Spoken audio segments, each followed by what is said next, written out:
मित्रांनो, आज भारतात अनेक नवीन अभ्यासक्रम सुरू झाले असले तरी आजही अभियांत्रिकी म्हणजे इंजिनिअरिंगची तितकीच मागणी आहे.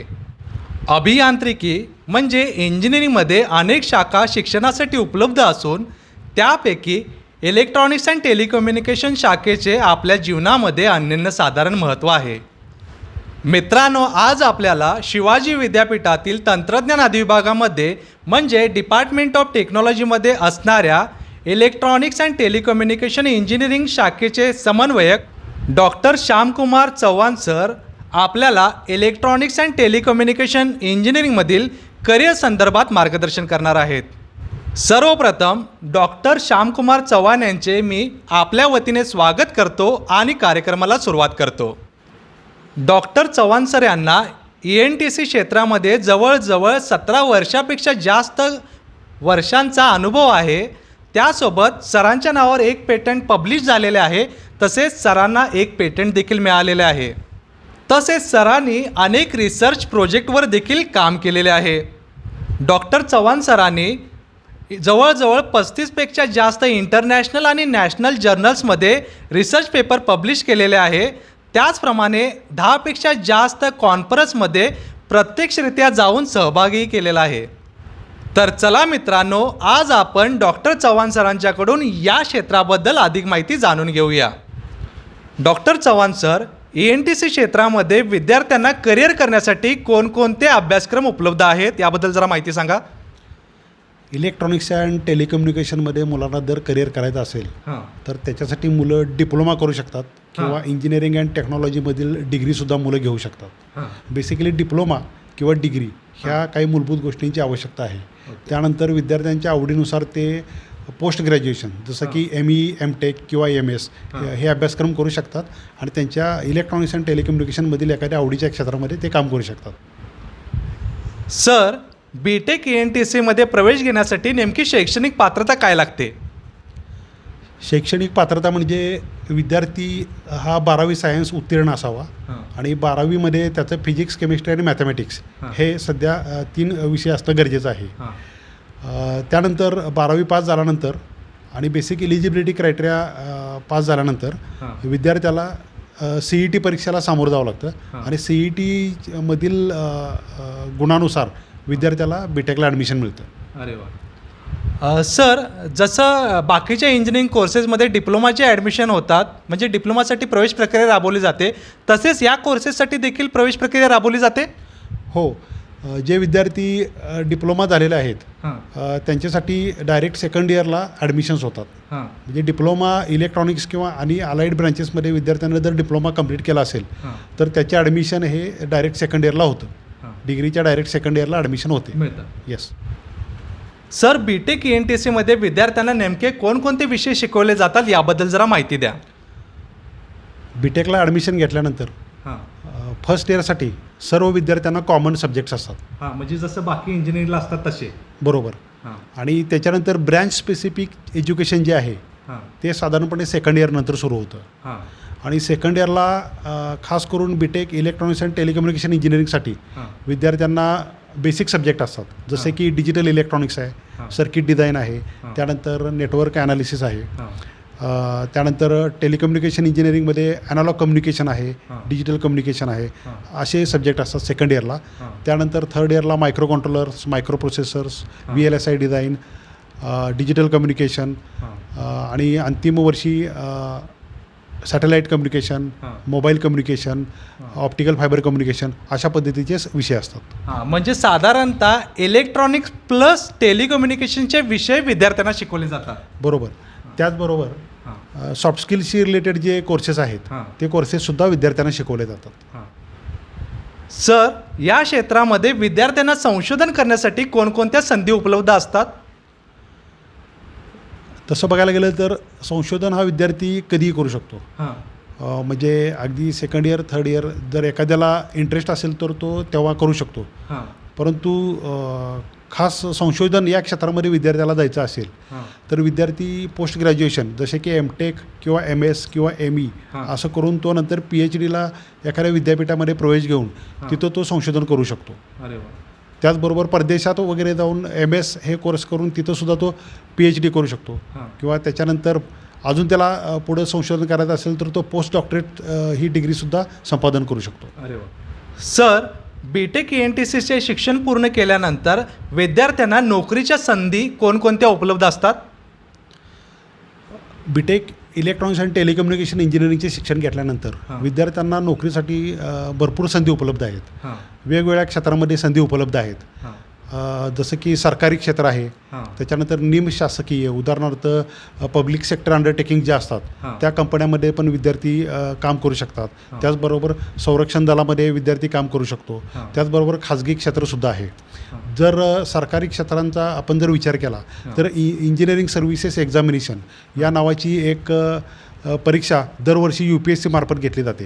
त्याच्यासाठी BTech इलेक्ट्रॉनिक्स अँड टेलिकम्युनिकेशन इंजिनिअरिंगची मुलं ही त्या परीक्षेला अप्लाय करू शकतात. त्याचबरोबर ही परीक्षा देऊ शकतात.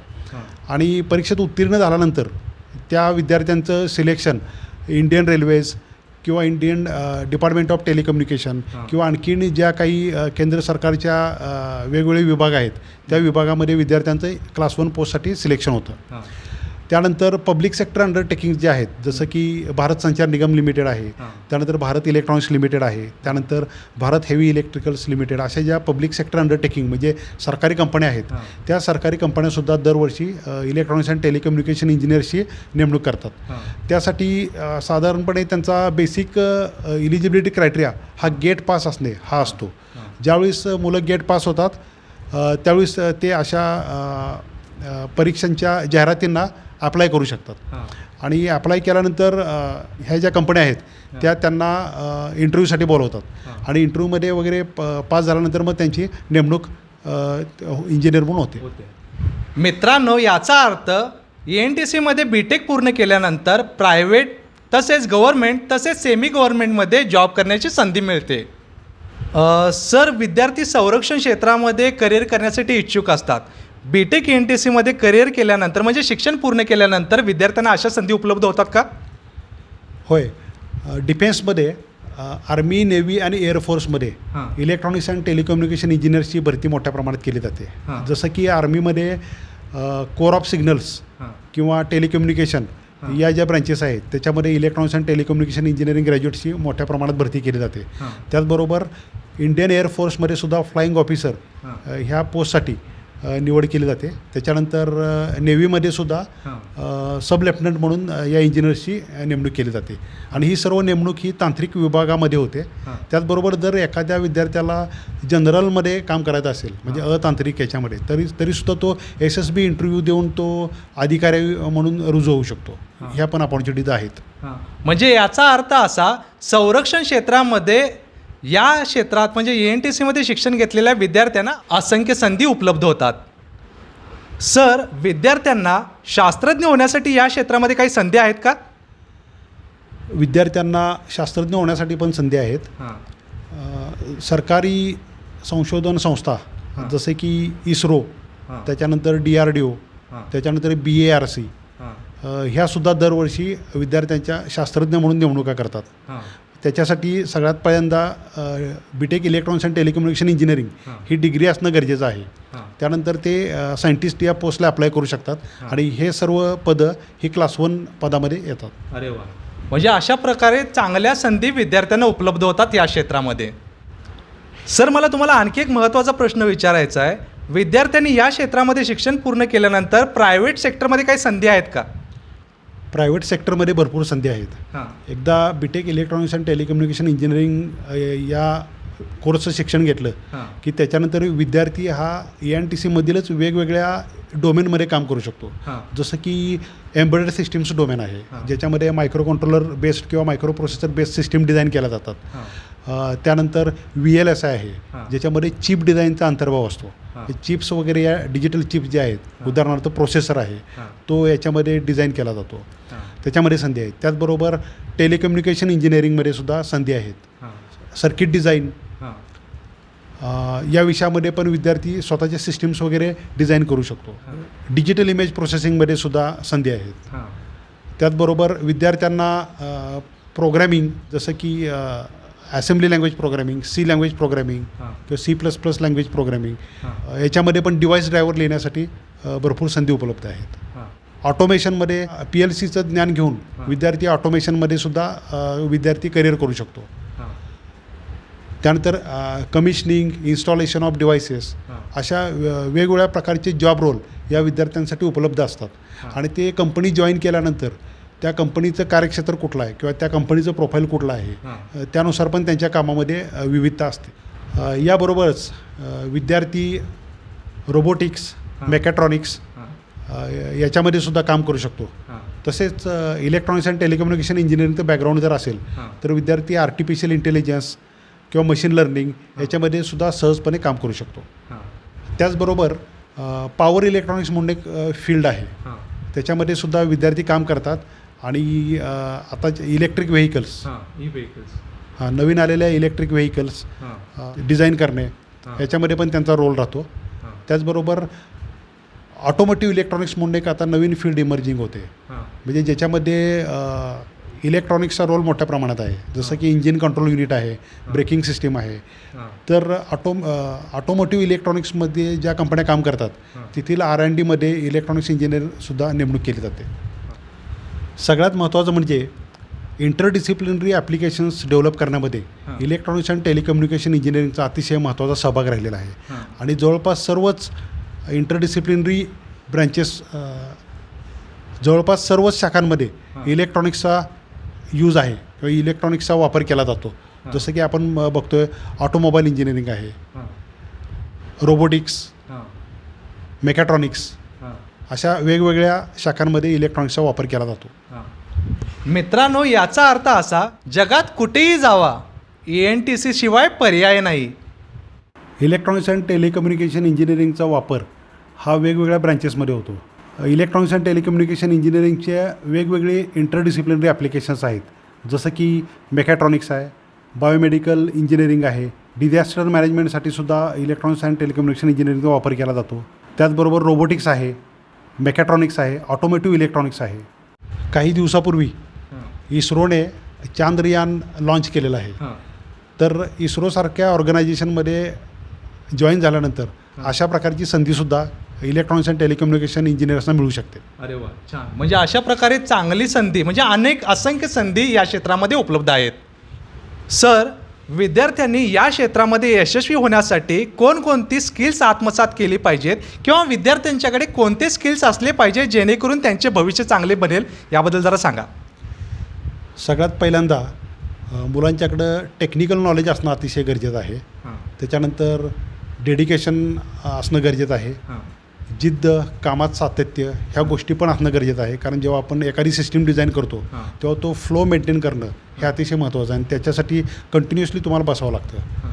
त्याचबरोबर प्रोग्रॅमिंगचं स्किलसुद्धा महत्त्वाचं आहे. जसं की assembly language programming, C language programming किंवा पायथॉन प्रोग्रॅमिंग ह्या गोष्टी येणं गरजेचं आहे. त्याचबरोबर त्याचं इंटरपर्सनल कम्युनिकेशन स्किल जे आहे ते पण उत्तम असणं गरजेचं आहे. तर ह्या काही मूलभूत गोष्टी आहेत ज्या असणं मस्ट आहे. तुम्हाला सायंटिस्ट असलेले थॉमस एडिसन यांचं उदाहरण माहिती असेल. जवळपास 1000 प्रयोग केल्यानंतर त्यांना बल्ब तयार करण्यामध्ये यश मिळालं. तर तशा प्रकारची जिद्द आणि चिकाटी असेल तर तो एक चांगल्या प्रकारचं करिअर घडवू शकतो. सर, परदेशात शिक्षण घेण्यासाठी विद्यार्थ्यांना कोणकोणत्या संधी उपलब्ध असतात याबद्दल जरा सांगा. विद्यार्थ्यांना जर परदेशात शिक्षण घ्यायचं असेल तर विद्यार्थ्यांना सगळ्यात पहिल्यांदा त्यांचं ग्रॅज्युएशन पूर्ण करावं लागतं आणि त्याच्यानंतर GRE किंवा टोफेल ह्या 2 परीक्षा देऊन विद्यार्थ्यांना परदेशातील एखाद्या चांगल्या विद्यापीठामध्ये प्रवेश मिळतो. तिथं ते MS म्हणजे मास्टर ऑफ सायन्स हा कोर्स पूर्ण करू शकतात. आणि इलेक्ट्रॉनिक्समधील विविध क्षेत्र जसं की एम्बेडेड सिस्टीम्स आहे, VLSI आहे, त्यानंतर इमेज प्रोसेसिंग आहे, अशी वेगवेगळी जी ENTCमधील क्षेत्र आहेत त्याच्यामध्ये ते हे शिक्षण पूर्ण करू शकतात. अरे वा.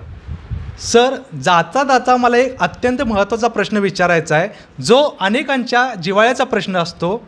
तुमच्या शाखेतील ट्रेनिंग प्लेसमेंट कसे कार्य करते याबद्दल जरा विद्यार्थ्यांना मार्गदर्शन करा. आपल्या शिवाजी विद्यापीठाचा ट्रेनिंग अँड प्लेसमेंट सेल आहे. त्याचबरोबर आपल्या डिपार्टमेंट ऑफ टेक्नॉलॉजीचं सुद्धा ट्रेनिंग अँड प्लेसमेंट सेल आहे आणि आपला इलेक्ट्रॉनिक्स अँड टेलिकम्युनिकेशन इंजिनिअरिंगचा ट्रेनिंग अँड प्लेसमेंट सेल हे सर्वजण मिळून काम करतात. त्यासाठी विद्यार्थ्यांना सगळ्यात पहिल्यांदा त्यांचे सॉफ्ट स्किल्स डेव्हलप केले जातात, जसं की इंटरव्ह्यूइंग टेक्निक्स आहे, त्यानंतर ॲप्टिट्यूड आहे, त्यानंतर एटिकेट्स, या सर्व गोष्टींबाबत त्यांना ट्रेनिंग दिलं जातं विद्यार्थ्यांना. आणि त्याच्यानंतर मग ट्रेनिंग अँड प्लेसमेंट ऑफिसर जे आहेत आपल्या डिपार्टमेंट ऑफ टेक्नॉलॉजीचे, ते वेगवेगळ्या कंपन्यांशी ईमेलमार्फत संवाद साधतात किंवा फोनमार्फत संवाद साधतात. त्यानंतर ज्या कंपन्या इच्छुक आहेत त्या कंपन्या इकडे येतात आणि आपल्या विद्यार्थ्यांना इलिजिबिलिटी पाहून त्यांना इंटरव्ह्यूसाठी संधी दिली जाते आणि त्यातील असंख्य विद्यार्थी हे वेगवेगळ्या कंपन्यांमध्ये आपले सिलेक्ट झालेले आहेत. मित्रांनो, डॉक्टर श्यामकुमार चव्हाण सर यांनी ENTC क्षेत्रातील करिअर संदर्भात अतिशय उत्तमरित्या मार्गदर्शन केले आहे. त्यासाठी तुम्हा दर्शकाकडून तसेच माझ्याकडून त्यांचे खूप खूप मनपूर्वक आभार.